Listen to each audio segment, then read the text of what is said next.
జై భీమ్ 99 న్యూస్ కి స్వాగతం. నిజామాబాద్ జిల్లా నందిపేట మండలం కంఠం గ్రామంలోని శ్రీ రుక్మిణి సత్యభామ సమేత సంతాన వేణుగోపాల స్వామి ఆలయంలో ఈ నెల 29 నుంచి 31 వరకు జరిగే కళ్యాణ మహోత్సవాలకు ఏర్పాట్లు పూర్తయ్యాయి.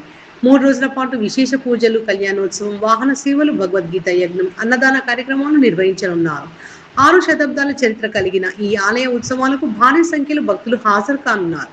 కంఠం గ్రామంలోని సంతాన వేణుగోపాల స్వామి ఆలయంలో కళ్యాణ మహోత్సవాల సందడి మొదలైంది. తొలి రోజు తిరుకళ్యాణం, రెండవ రోజు వాహన సేవలు, చివరి రోజు భగవద్గీత యజ్ఞం, కళ్యాణోత్సవం, అన్నదాన కార్యక్రమాలు నిర్వహించనున్నారు. భక్తుల కోసం ప్రత్యేక దర్శనం, అన్నప్రసాద వితరణ ఏర్పాట్లు చేసినట్లు ఆలయ ప్రధాన అర్చకులు తిరుమల సుదర్శన్ దత్ తెలిపారు.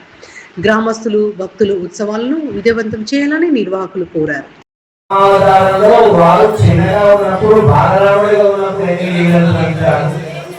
తిరుమలలో వెంకటేశ్వర స్వామి అని మనకు కష్టాలను తీరుస్తూ వచ్చారు.